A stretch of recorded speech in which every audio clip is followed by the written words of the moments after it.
the last. "I'm here for my son," he said simply, his voice level and controlled. "Right, right," Brent nodded quickly. "Just maybe try to blend in more. Join the other parents, chat a bit. Might help everyone feel more comfortable." Elijah looked over at Micah, who was gathering his gear, trying not to look like he was watching this interaction. "I'll take that under advisement," Elijah replied. It was his standard response when given an order he had no intention of following. Coach Brent seemed ready to say more, but instead nodded and walked away, joining Laura Simmons, who was watching the exchange with undisguised interest. On the drive home, Micah was quieter than usual, staring out the window as suburban landscapes slipped by. "You played well today," Elijah offered. "That goal was perfectly executed." Micah turned to him, his young face troubled. "Did I do something wrong?" "Dad, Coach hardly played me, and when I scored, he didn't even seem happy." Elijah gripped the steering wheel a little tighter. "You played great. That's what matters. But the other kids, don't worry about what others think or do. Focus on your own game." Micah nodded, but Elijah could see the hurt lingering in his son's eyes. It was a pain he recognized too well, the sting of being overlooked despite your best efforts. That night, after tucking Micah into bed, Elijah stood in his study. One wall held his service memorabilia, medals and shadow boxes, a folded American flag, photographs of ships and crews. His fingers traced the edge of the flag case. It had been presented to him at his wife's funeral 4 years ago. Marie had been a civilian contractor working with the Navy when they met. Cancer had taken her quickly, leaving Elijah to raise Micah alone. His phone buzzed with an encrypted message. He entered a series of codes to access it. Commander read. Classified briefing. Monday 0800. Base secure room Alpha. Elijah's expression didn't change as he acknowledged the message. One more mission. One more time, putting on the uniform that commanded respect. The respect that vanished the moment he took it off. One more, he whispered to the empty room. The following Saturday dawned with the same routine. Elijah and Micah arrived early at the soccer field, but something had shifted in the atmosphere. Parents who normally ignored Elijah now watched him openly, their gazes lingering too long to be casual observation. Coach Brent spent extra time with the team before the game, his back pointedly turned to the sidelines where Elijah stood in his usual spot. When the starting lineup was announced, Micah's name was conspicuously absent. "But I always start," Micah whispered, confusion etched across his face. Elijah placed a steady hand on his son's shoulder. "Stay ready. Your chance will come."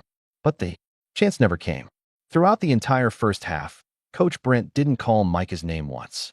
The boy sat on the bench, his eyes fixed on the field, trying to mask his disappointment. "Don't they think it's weird how he just stands there?" "Hey," Mother's voice carried from the nearby cluster of parents. She wasn't bothering to lower her voice. "Like he's evaluating everyone or something." "He never talks to anyone," another replied. "Just watches. It's unsettling." "I heard he made Jeremy's dad uncomfortable last week," a third added. "Just staring him down when he tried to make conversation." Elijah kept his gaze forward, his face impassive. The conversation about him continued as if he couldn't hear, as if he were an object rather than a person standing 10 feet away. Laura Simmons moved through the parent groups, a clipboard in hand, ostensibly organizing something for the upcoming school fundraiser. But Elijah noticed how she lingered near certain parents, how her hushed conversations often ended with glances in his direction. The second half began, and still, Micah remained benched. When the water break came, Elijah approached Coach Brent. "Is Micah injured?" he asked, his voice calm but firm. Brent startled slightly, as if surprised Elijah could speak. No injury. Just team strategy today, giving some other kids a chance. He's your strongest midfielder," Elijah stated. "Not a question, just a fact." Brent's expression hardened slightly. "There's more to team dynamics than just skill, Mr. Reed. I make decisions based on what's best for the entire team." The implication hung in the air between them. Elijah nodded once and returned to his position. He'd faced enough veiled prejudice in his life to recognize it instantly. The game ended with a narrow loss. Micah remained on the bench the entire time, his disappointment palpable as the team gathered for Coach Brent's post-game talk. 3 days later, Elijah received an email from the school principal requesting a meeting. The subject line read, "Routine." Discussion, Micah read. Nothing in Elijah's experience suggested that routine discussions existed in school administration. Every meeting had a purpose, usually one they didn't want to state explicitly. The principal's office was decorated with the standard educational achievements and student artwork. Principal Morris sat behind her desk, her smile professional but not reaching her eyes. Mr. Reed, thank you for coming in. I hope I didn't pull you away from anything important. My son is important, Elijah replied simply, sitting in the offered chair. What's this about? Principal Morris shuffled some papers. Just to check in. We like to touch base with all our parents. She paused. There have been some observations from staff about your presence at Micah's sporting events. Observations. Elijah repeated, the word flat. Yes, some feel your demeanor can be somewhat intimidating to the other children and parents. My demeanor. The principal shifted in her seat. Mr. Reed, this isn't an accusation. We just want to ensure everyone feels comfortable at school events. Elijah leaned forward slightly. Has my son broken any rules? Has he been disrespectful to teachers or other students? No, not at all. Micah is a model student.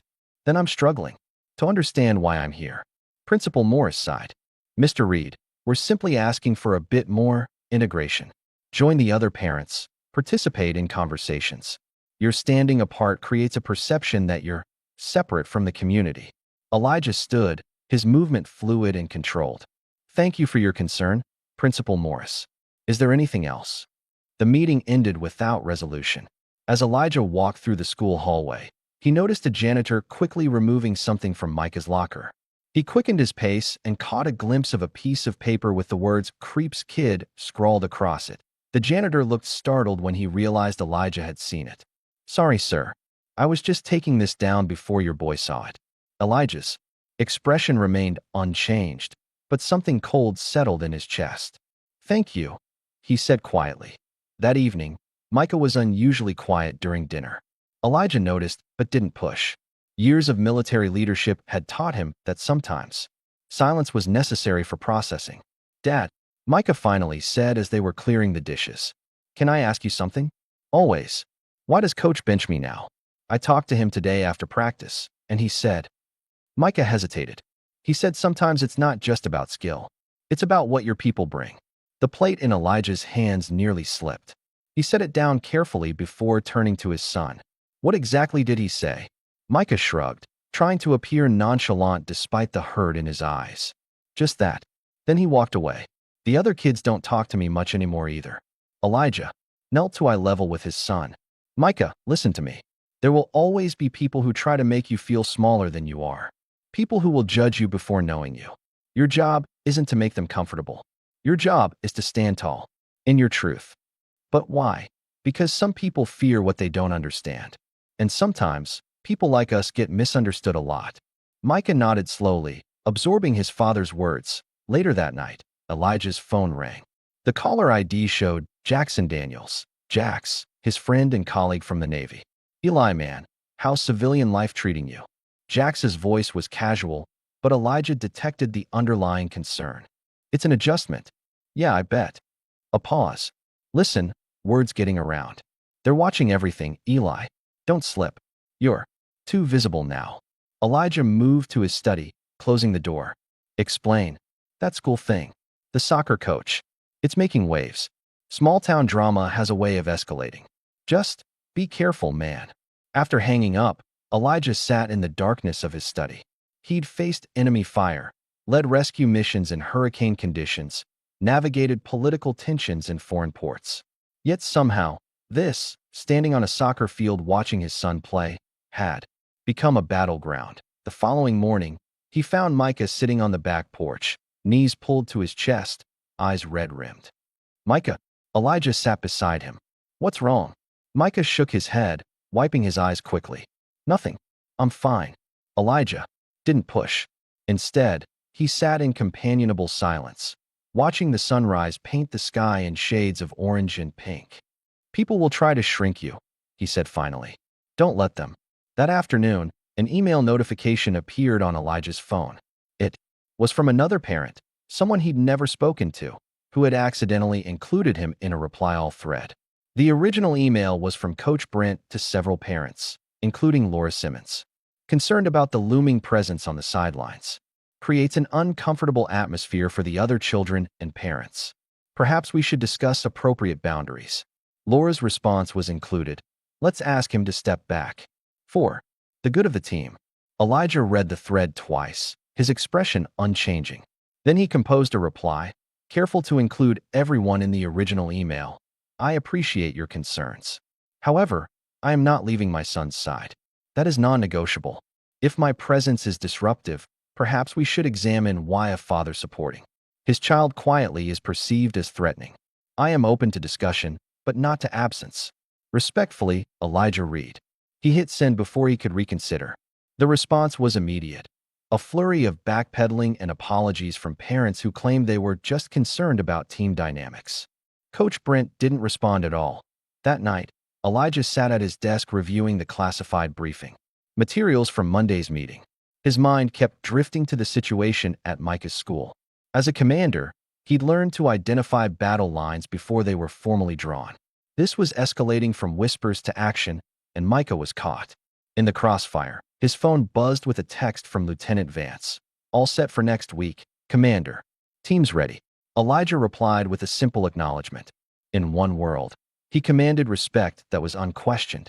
In another, he was viewed with suspicion for simply existing in the same space as his son. The dichotomy wasn't new. It was just more pronounced now, more painful because it affected Micah too. Elijah closed the briefing documents and walked to his son's room.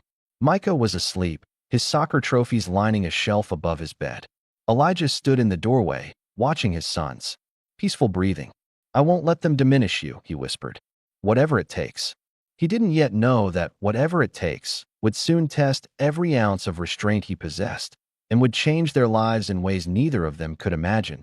The Saturday morning dawned with heavy clouds hanging low in the sky, mirroring the tension that had been building for weeks. Elijah and Micah arrived at the soccer field following their usual routine, early, quiet, prepared. As they walked from the parking lot, Elijah noticed more parents than usual had arrived early. They stood in small clusters, conversations stopping abruptly when they passed by. Something feels different today, Micah said softly, kicking a pebble. Across the asphalt, Elijah placed a steady hand on his son's shoulder. Focus on your game. Nothing else matters. But even Elijah could sense the shift in atmosphere.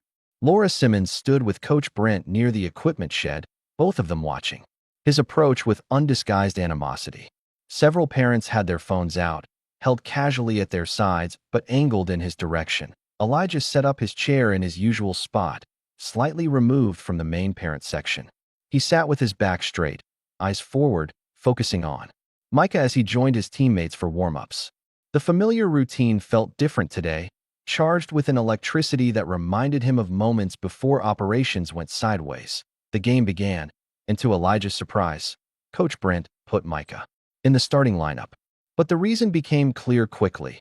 The opposing team was significantly stronger, and Micah was being set up as the scapegoat for an inevitable loss. Halfway through the first period, during a water break, Coach Brent approached Elijah. His face was flushed, jaw set. Laura Simmons and several other parents lingered nearby, watching. Mr. Reed, Coach Brent said loudly enough for others to hear. I need you to leave. Now. The sideline went quiet. Players paused their water break to watch. Micah froze mid-drink, his eyes widening. Elijah remained seated, his expression unchanged. Excuse me. You're making people uncomfortable. Coach Brent crossed his arms. Parents have complained. I'm asking you to leave the field. Elijah looked past him to where Micah stood, watching with horror etched across his young face. Then he scanned the sidelines, noting how many parents had their phones raised now, recording. This had been planned. I'm standing on public grass, watching my son, Elijah said, his voice calm but firm. I won't be going anywhere. Coach Brent's face reddened further. This is my field during game time, and I have the authority. You have the authority to coach soccer. Elijah cut in, standing slowly. Not to remove parents without cause. The confrontation had drawn everyone's attention now. Players stood, frozen on the field. Parents edged closer, some looking uncomfortable, others with barely disguised satisfaction. He's been like this for weeks, Laura Simmons said to another mother, loudly enough to be heard. Standing there, watching everyone. It's intimidating the children. Elijah heard a phone call being made. Words like threatening situation and won't leave when asked drifted across the field. His jaw tightened, but his expression remained composed. He'd faced worse than this. Much worse. Micah broke away from his teammates and started toward his father, but Elijah gave a subtle shake of his head. Stay put. Don't make it worse. 15 minutes later, a police cruiser pulled into the parking lot. Two officers stepped out, adjusting their belts as they approached the field. The game had resumed in the meantime, but nobody was really watching it. All eyes were on the developing situation at the sideline. Someone called about a disturbance? The first officer asked, looking between Coach Brent and Elijah. This man refuses to leave when asked, Coach Brent said quickly. He's been making parents and children uncomfortable for weeks. The officer turned to Elijah. Sir, can I see some ID, please? With deliberate calmness, Elijah reached for his wallet and handed over his civilian ID.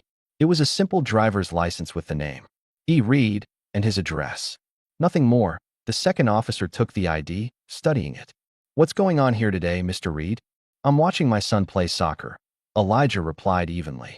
As I do every Saturday. Laura stepped forward. He's been giving us trouble for weeks. Just standing there, watching everyone. The children are scared. The first officer's hand drifted toward his taser, a subtle movement that Elijah immediately registered. He'd been in enough volatile situations to recognize when things were about to escalate. Sir, if you're causing distress, the officer began. Dad. Micah's voice cut through the tension as he ran from the field, ignoring Coach Brent's shout to stay put. He reached Elijah's side, breathless and panicked. Dad, just go? Please. Elijah knelt to meet his son's eyes. Micah, listen to me. We never run when we've done nothing wrong. But they're going to. Trust me. Elijah said softly. He stood, facing the officers again. The crowd had grown, phones recording from every angle. Coach Brent looked triumphant. Laura Simmons watched with thinly veiled satisfaction. Officers, Elijah said calmly. I'm standing on public property, watching my son play soccer. I have not threatened anyone. I have not disrupted the game. I have not broken any laws. The first officer frowned, clearly uncomfortable with the situation. Sir, sometimes it's best to just. He was interrupted by a sound that cut through the Saturday morning air like a knife. The distinctive whump whump whump of helicopter blades. Everyone looked up as the sound grew louder, closer. A Navy transport helicopter approached low over the tree line, its dark shape imposing against the cloudy sky. Parents grabbed their children, pulling them back as the helicopter circled once, then began descending toward the adjacent practice field. What the hell? Coach Brent said, his face paling. Elijah remained still, watching as the helicopter touched down 100 yards away. The side door slid open, and a uniformed Navy officer stepped to the edge, saluting sharply in Elijah's direction. Without a word, Elijah turned to Micah. Stay with the team. I'll be back soon. Dad. Micah's voice was uncertain. It's okay, Elijah assured him, then walked toward the helicopter with measured steps, his back straight, his gait shifting subtly into the disciplined stride of a military commander. As he approached, Lieutenant Vance jumped down from the helicopter and saluted crisply. Commander Reed, your ride's here, sir. Sorry for the interruption. The officers who had been questioning Elijah moments before stood frozen, their expressions shifting from suspicion to confusion. Parents lowered their phones, suddenly uncertain about what they were witnessing. Elijah returned Lieutenant Vance's salute. Is there an emergency, Lieutenant? Yes, sir. Admiral Blackwood requested your immediate presence. Details are classified. Elijah nodded, then turned back toward the soccer field. The officers who had confronted him were now standing awkwardly, clearly processing the revelation of who they had been questioning. Coach Brent had backed several steps away, his face ashen. Elijah walked directly to the officers. You just made a scene out of a father supporting his son, he said, his voice carrying despite not being raised. Next time, ask better questions. He turned to Micah, who was watching with wide eyes. I'll be back tonight. We'll talk then. With that, Elijah walked to the helicopter and climbed aboard. Lieutenant Vance followed, and the door slid shut. Moments later, the helicopter lifted off, leaving behind a field full of stunned onlookers, a confused police presence, and a soccer game that no one was paying attention to anymore. As the helicopter gained altitude, Lieutenant Vance handed Elijah a headset to communicate over the rotor noise. I take it that wasn't a coincidence, Elijah said, putting on the headset. Vance shook her head. Your friend Jax has been monitoring the situation. When he saw those emails and heard about today's plan to confront you, he decided to intervene. The Admiral, fully briefed and on board, sir, he said, and I quote, nobody messes with my top commander. For the first time in weeks, Elijah allowed himself a small smile. Jax always did have a flair for the dramatic. From the cockpit, a familiar voice came over the headset. Thought, you could use a reminder of who you are, Commander. Jax grinned over his shoulder. Plus, I've been looking for an excuse to take this bird out. By Sunday morning, the video had gone viral. Elijah sat at his kitchen table, scrolling through his phone with a cup of coffee growing cold beside him. Dozens of versions of the same footage flooded social media platforms. Black Navy commander targeted at kids game had become the leading hashtag overnight. Some videos focused on the confrontation with Coach Brent, others on the police officer's approach, but all ended with the helicopter landing and the revelation of his identity. Micah padded into the kitchen, still in his pajamas despite the late morning hour. We're famous, huh? Elijah set his phone down. Infamous, maybe. The guys have been texting me all morning, Micah said, opening the refrigerator. Everyone wants to know if you're really a Navy commander. And what did you tell them? Micah poured himself a glass of orange juice. I said you're just my dad. Elijah smiled, a real one this time. Good answer. His phone buzzed with an incoming call. The caller ID showed Dean Mitchell, local news anchor for Channel 7. Elijah declined the call, the fifth from the same number since last night. His email inbox was similarly flooded with interview requests from news outlets across the country. As Micah ate his breakfast, Elijah's phone rang again. This time it was Lieutenant Vance. Sir, have you seen the news? She asked without preamble. Hard to avoid it. The base is getting calls too. Admiral Blackwood wants to know your plans for addressing this. Elijah rubbed his temples. I don't have plans, Lieutenant. This was never about publicity. With respect, sir, it's beyond that now. People are taking sides. After hanging up, Elijah found Micah watching him from across the table. Are we in trouble, Dad? No, Elijah said firmly. We've done nothing wrong. This will blow over. But by Monday morning, it was clear the situation was only intensifying. Elijah dropped Micah off at school to find a small crowd of reporters. In the parking lot, he managed to avoid them by using a side entrance. But the message was clear. This story wasn't going away. In his classroom, Micah noticed an immediate shift.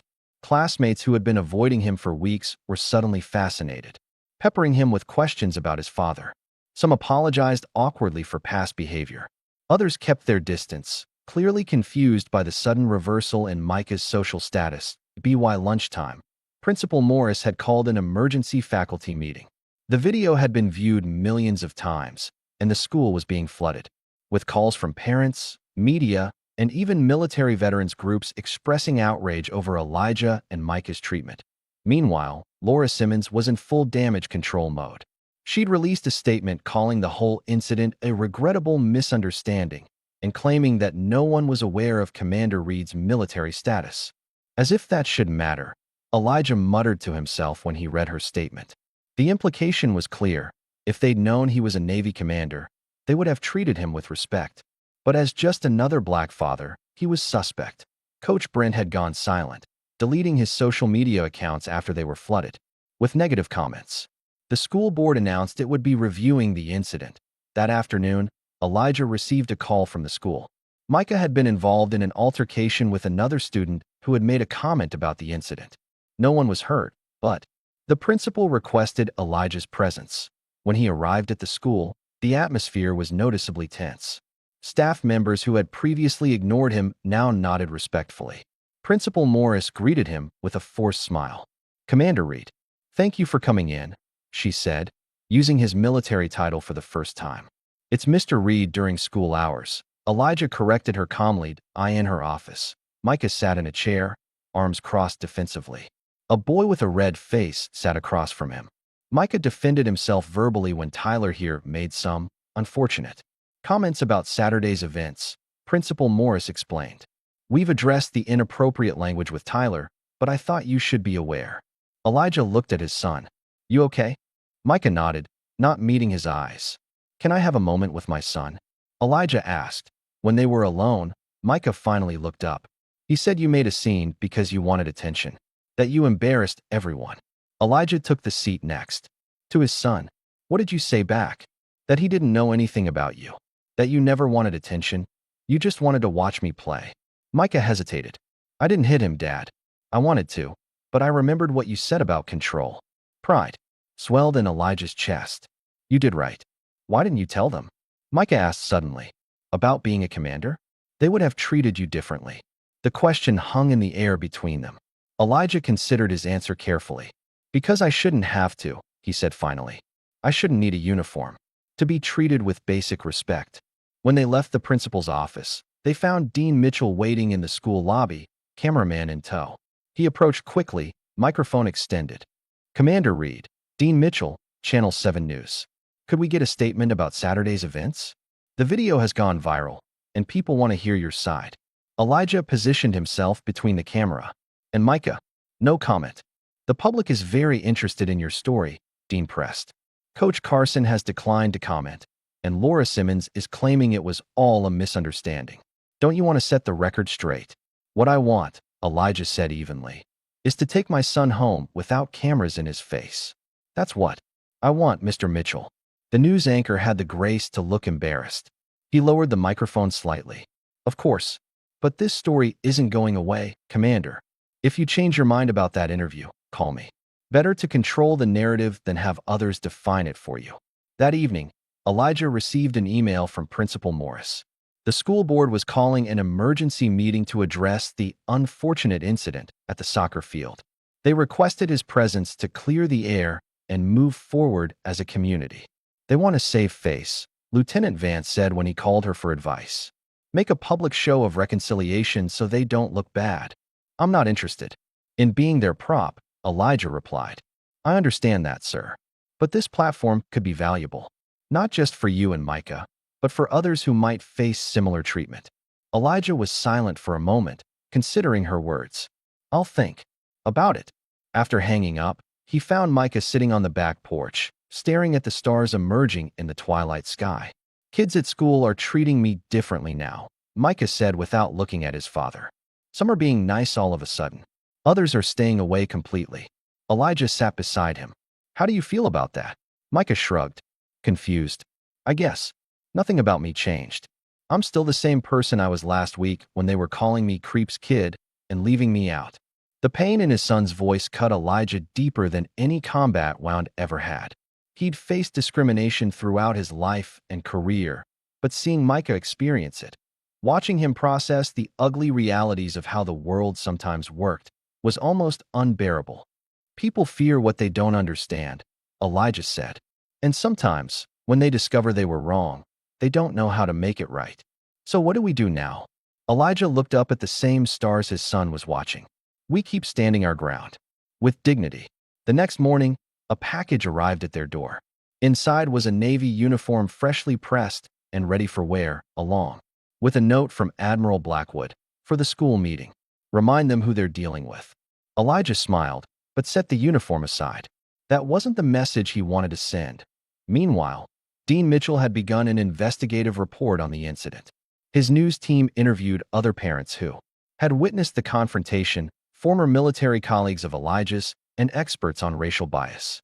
Notably absent were comments from Coach Brent or Laura Simmons, both of whom had declined to be interviewed. The story was evolving beyond the viral video moment. Dean's investigation uncovered a pattern of similar incidents at the school. Other parents of color who had faced subtle discrimination, children who had been marginalized, concerns that had been dismissed. By Wednesday, a petition demanding Coach Brent's removal had gathered thousands of signatures. The school board meeting scheduled for Friday was moved to the auditorium to accommodate the expected crowd.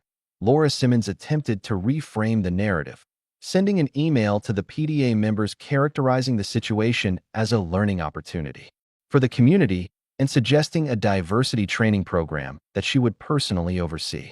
The response was tepid at best. with several parents openly questioning her fitness to lead such an initiative given her role in the incident. That afternoon, Elijah received a call from an unexpected source, the police chief.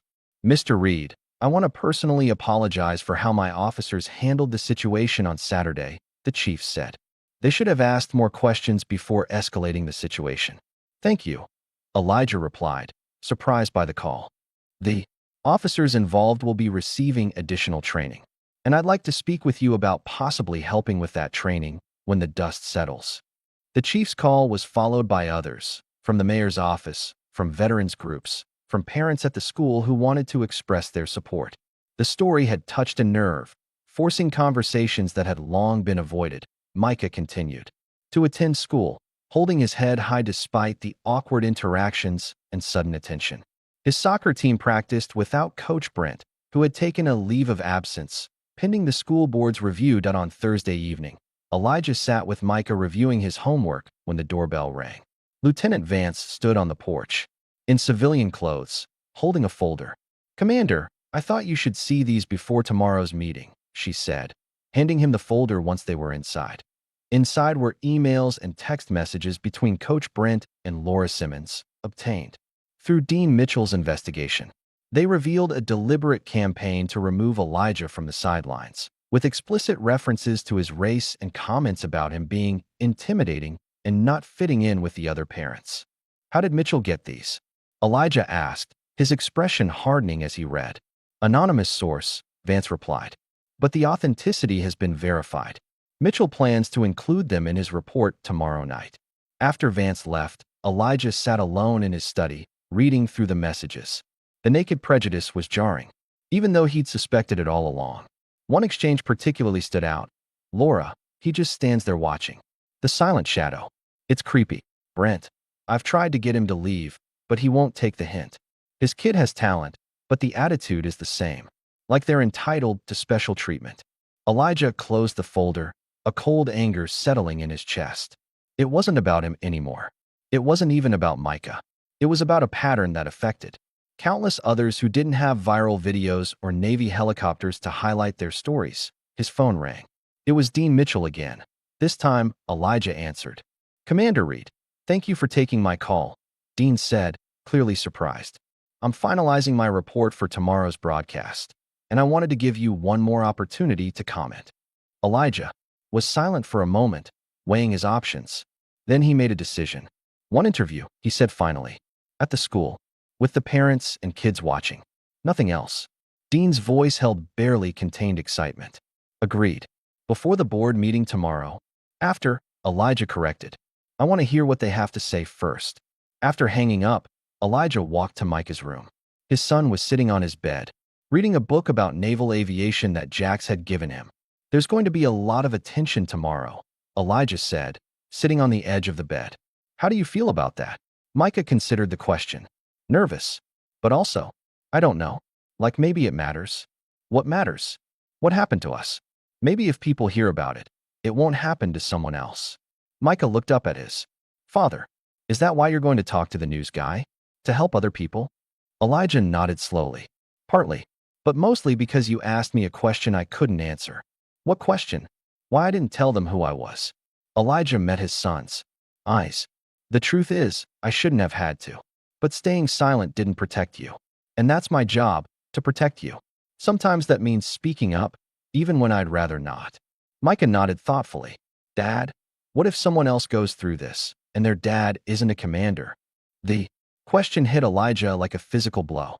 In that moment, he saw his son not just as a boy growing up, but as a young man developing a moral compass that pointed true. "That's exactly why I need to speak," Elijah said softly. "Not just as Commander Reed, but as your father." That night, for the first time since the incident, Elijah slept without dreams of choppers or mission briefings. Instead, he dreamed of standing on a quiet field, watching Micah play soccer. Just a father and son, unremarkable in their ordinariness. It was the simplest dream, and yet, somehow, the most ambitious. Friday evening arrived with a tension that hung in the air like approaching thunder. Elijah stood before his bathroom mirror, adjusting his tie. He'd chosen civilian clothes deliberately, a charcoal suit, crisp white shirt, blue tie. Not his Navy uniform, despite Admiral Blackwood's suggestion. Tonight wasn't about his rank or military status. It was about being a father. Looking sharp, Dad, Micah said from the doorway, already dressed in his best clothes, khaki pants and a button-down shirt that suddenly seemed too small for his growing frame. Elijah turned, studying his son. You too. Ready for this? Micah shrugged, his attempt at nonchalance betrayed by the nervousness in his eyes. I guess. Everyone at school was talking about it. Some kids said their parents are coming just to see what happens. It's not a show, Elijah said, his voice gentle but firm. It's about setting things right. As they drove to the school, Elijah noticed Micah fidgeting with his phone. Dean Mitchell's report is airing right now, Micah said, scrolling through messages. Tyler just texted me. He says it's intense. Elijah kept his eyes on the road. We'll hear about it soon enough. The school parking lot was packed when they arrived. News vans lined the street, reporters standing under bright lights with microphones. Ready. Elijah guided Micah through a side entrance, avoiding the cameras. The auditorium was standing room only. Parents, teachers, students, and community members filled every seat. A table had been set up on the stage for the school board members, with Principal Morris seated at one end. Laura Simmons sat in the front row, her expression tightly controlled. Coach Brent was notably absent as Elijah and Micah made their way. Down the aisle, a hush fell over the crowd. Conversations stopped mid-sentence. All eyes followed them as they took seats near the middle, neither hiding at the back nor positioning themselves prominently at the front. The board chairman, a gray-haired man named Walter Thompson, called the meeting to order. Before we begin, I'd like to acknowledge that we're all here because of a situation that has gained national attention. Our goal tonight is to listen, learn, and find a path forward that serves our entire community. The first hour was filled with carefully worded statements from the board, promises of investigation, commitments to diversity, plans for sensitivity training. Principal Morris spoke about the school's values of inclusion and respect. The words were right, but Elijah noted the lack of specific acknowledgement of what had actually happened. Then the floor opened for community comments. Laura Simmons was the first to approach the microphone. Her voice wavered slightly, but her chin was raised defiantly. I want to address what the media is calling a racial incident at our soccer field, she began. As PTA president, I've always advocated for a safe environment for all children. What happened last Saturday was unfortunate, but it's being portrayed unfairly. No one knew Commander Reed's military status. If we had, so it would have been acceptable to treat him that way if he weren't a commander. The question came from a woman in the third row, a mother Elijah recognized from soccer games, but had never spoken to. Laura faltered. That's not what I meant. Channel 7 just aired texts between you and Coach Carson. Another parent called out. You called Commander Reed the silent shadow and his son the attitude kid. How do you explain that? Murmurs rippled through the crowd. Laura's face drained of color as she realized that Dean Mitchell's report had aired while she was sitting in the auditorium. Those messages were taken out of context, she stammered. And they were private communications that were illegally. My son was benched for weeks. Elijah's voice cut through the rising tension, though he hadn't moved from his seat. Not because of his skill, but because of who his father is. That's the context, Miss Simmons. All eyes turned to Elijah, who sat calmly with his hands folded in his lap. The room fell silent. Chairman Thompson cleared his throat. Commander Reed, would you like to address the board formally? Not at this time, Elijah replied. I'm here to listen. His restraint was more powerful than any speech could have been. Laura returned to her seat, face burning. More parents came forward, many expressing outrage at what they'd seen in the news report. Dean Mitchell's investigation had been thorough, including interviews with several military colleagues who spoke of Elijah's leadership and character. The report included messages where Coach Carson explicitly told other coaches to give Micah Reed less playing time. One father said angrily, my son plays on that team. How can we trust any of the coaching decisions now? As the meeting continued, Elijah noticed Micah watching the proceedings with intense focus. This wasn't just about soccer anymore. It was about justice, accountability, and the kind of community they wanted to live in. After nearly 2 hours of public comments, Chairman Thompson announced that the board had already made several decisions. Coach Carson had been placed on administrative leave pending further investigation. A review of all athletic programs would be conducted to ensure fair treatment of all students, and sensitivity training would be mandatory for all staff and coaches. Additionally, Thompson said, looking directly at Elijah, "We want to extend a formal apology to Commander Reed and his son, Micah. What happened was unacceptable, and we are committed to ensuring it never happens again." The meeting concluded with promises of follow-up actions and ongoing dialogue. As people began to file out, many stopped to speak with Elijah, offering support or simply introducing themselves. Through it all, he remained composed, thanking them quietly but not engaging in lengthy conversations. Dean Mitchell approached. As the crowd thinned, cameraman in tow. "Commander Reed, are you still willing to give that interview we discussed?" Elijah glanced at Micah, who nodded slightly. "Yes, but not with cameras chasing us. We'll do it here, now, while people are still present." Dean looked surprised but quickly recovered. "Of course. Where would you like to sit?" "The stage," Elijah said, "where everyone can see and hear." Word spread quickly that Elijah was about to speak. People who had been leaving returned to their seats. Those who remained moved closer. Even Principal Morris and the board members stayed, curious to hear what the man at the center of the controversy would finally say. As Dean set up for the interview, Lieutenant Vance slipped into the auditorium, taking a seat near the back. She caught Elijah's eye and gave a subtle nod of encouragement. Dean began with standard questions about the incident itself, which Elijah answered factually and without embellishment. Then the reporter shifted to more personal territory. "Commander Reed, many people are wondering why you never mentioned your military rank during these interactions. Was that a deliberate choice?" Before Elijah could answer, the side door opened, and a familiar figure entered the auditorium. Coach Brent Carson stood awkwardly at the back, his face pale and drawn. A collective murmur rose from the crowd as people noticed his presence. Elijah acknowledged him with a slight nod, then turned back to Dean. "I never mentioned my rank because it shouldn't matter. I was there as Micah's father, not as a Navy commander. But surely you must have known it would have changed how you were treated." "That's precisely the problem, Mr. Mitchell." Elijah's voice remained calm, but carried throughout the silent auditorium. "The respect I'm given shouldn't depend on my uniform or rank. It should be extended to every parent supporting their child." In the back of the room, Coach Brent shifted uncomfortably. Dean pressed on.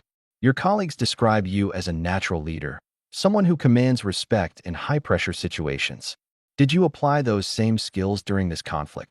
"I've been trained to lead men into chaos," Elijah replied, his gaze sweeping across the audience. "But no training prepares you to watch your child be singled out for existing." The auditorium fell completely silent as Elijah continued. Even the camera operators seemed to hold their breath.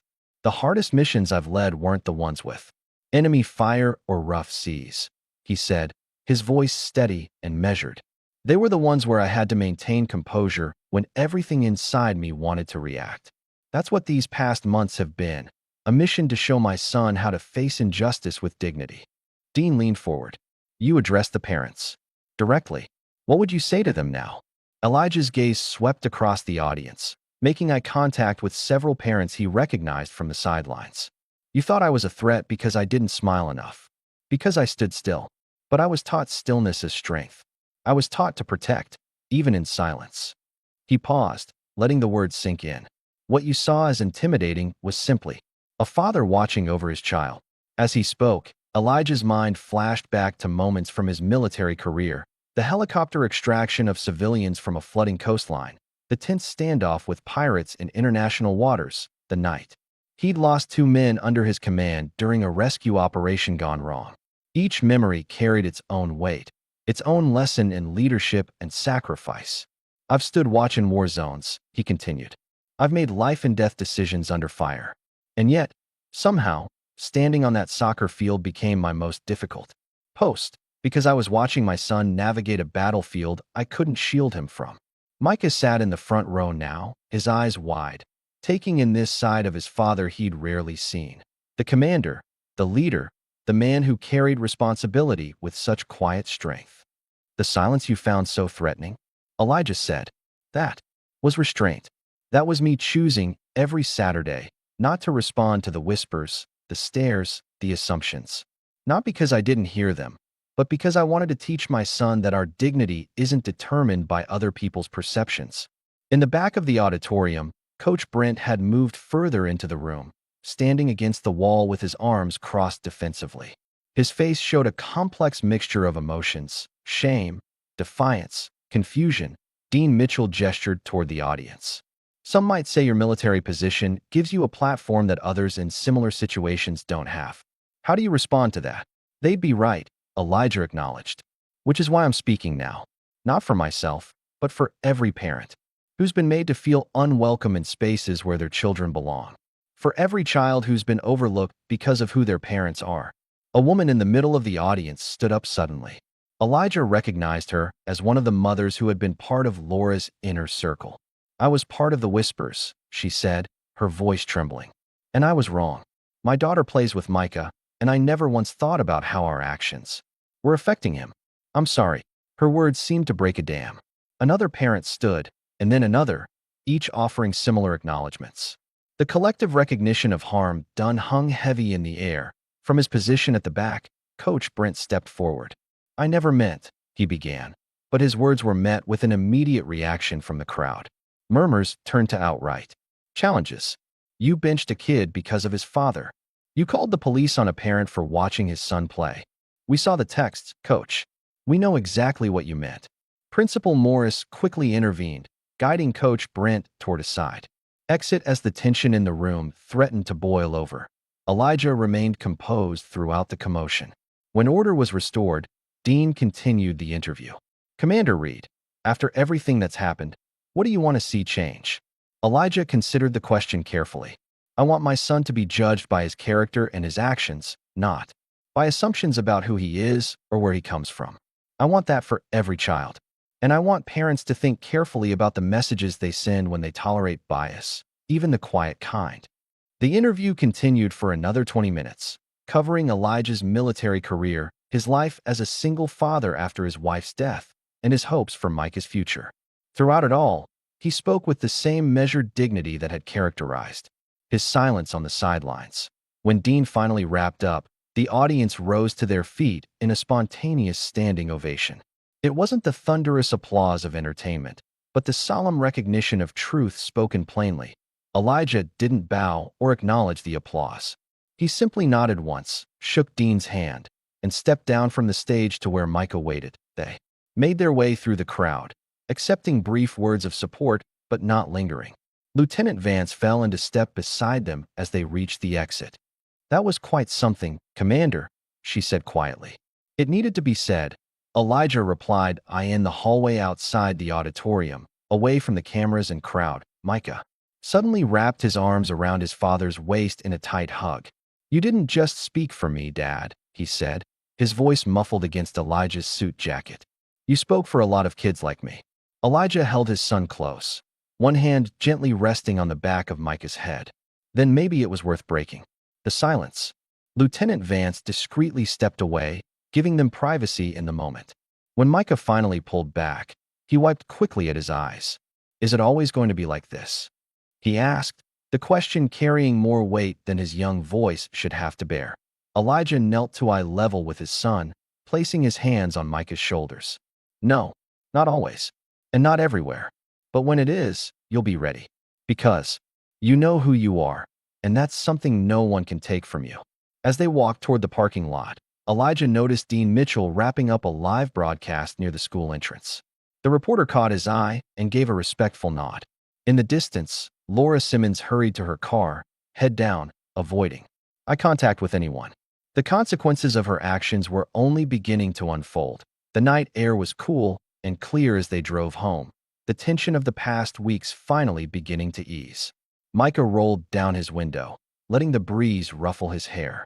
Dad, he said after a long silence. I think I want to keep playing soccer. Not for Coach Brent, but I don't want to quit because of him. Elijah reached over and squeezed his son's shoulder. I think that's a good decision. And you'll still come watch me? Even after all this. Especially after all this. Front row seat, every game. Micah grinned, the first genuine smile Elijah had seen from him in weeks. The following morning, Elijah woke to the sound of his phone buzzing incessantly. Dean Mitchell's interview had aired in its entirety on the late news, and by morning it had gone viral, eclipsing even the helicopter footage. The story had transcended local news, picked up by national outlets framing it as a powerful statement on racial bias and fatherhood. Elijah silenced his phone and went downstairs to make breakfast. Micah was already up, watching a replay of the interview on his tablet. "You're famous now, Dad," he said, looking up as Elijah entered the kitchen. "Not by choice," Elijah replied, starting the coffee maker. "The comments are mostly good," Micah reported, scrolling through responses to the video. "People are saying you should run for office or something." Elijah chuckled. "I think I'll stick to my day job." A knock at the door interrupted their breakfast. Lieutenant Vance stood on the porch, in uniform this time, with an official-looking folder tucked under her arm. "Morning, Commander," she said, crisply. "Admiral Blackwood sends his compliments." He watched the interview, and Elijah invited her in, closing the door against the curious neighbors who had suddenly found reasons to be out on their front lawns. And he said, and I quote, "That's why we need him back at the helm." She handed him the folder. "Your new orders, sir. The training initiative we discussed, supporting veterans transitioning to civilian life. The Admiral wants you to lead it." Elijah opened the folder, scanning the documents inside. "This is more than a training program, Lieutenant. This is a full policy overhaul." Vance nodded. "After seeing what you experienced firsthand, the Admiral believes you're uniquely positioned to address the challenges veterans face when they leave the service, especially those who might face additional bias in civilian settings." Micah leaned against the doorframe, listening. "Does that mean we're staying here? Not moving to another base?" "That's correct, young man," Vance said with a smile. "Your dad will be working primarily from the local base, with some travel for consultations. But this would be your home base." The relief on Micah's face was evident. After everything that had happened, the prospect of starting over somewhere new would have been overwhelming. Later that morning, Elijah received a call from the school board chairman. Coach Brent had submitted his resignation, effective immediately. In his resignation letter, he'd admitted to biased treatment of Micah and inappropriate communications regarding Elijah. "We've already begun the search for a replacement," Thompson explained. "Someone who can rebuild trust with the team and the community. In the meantime, would you consider speaking to our staff at an upcoming professional development day? Your perspective would be invaluable." Elijah agreed, recognizing that real change would require ongoing engagement, not just a single moment of reckoning. As the day progressed, more news filtered in. Laura Simmons had stepped down as PDA president, her position untenable after the public exposure of her text messages. Her carefully worded resignation email, forwarded to Elijah by another parent, managed to acknowledge harm without actually accepting responsibility, referring to the situation as a learning experience for the community. By afternoon, the story had evolved further. Veterans groups had reached out offering support. Parents from other schools shared similar experiences. What had begun as one father standing his ground on a soccer field had become a catalyst for broader conversations about bias, respect, and community accountability. Micah spent the day messaging with teammates, who reported that an emergency team meeting had been called for Monday to discuss next steps. The consensus among the players was clear. They wanted Micah back in his starting position. "They're saying they should have spoken up sooner," Micah told his father, a mixture of vindication and lingering hurt in his voice. "It's easy to recognize injustice in hindsight," Elijah replied. "The challenge is seeing it in the moment and having the courage to address it." That evening, an unexpected visitor arrived. Jax, chopper pilot Daniel Jackson, stood on their doorstep in civilian clothes, a six-pack of root beer in one hand.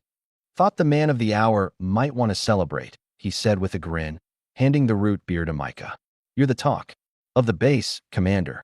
They sat on the back deck, watching the sunset paint the sky in brilliant oranges and pinks. Jax recounted the reaction at the base when the interview aired. "The mess hall went completely silent," he said. "Every sailor and officer just watching. And when it was over, standing ovation, sir.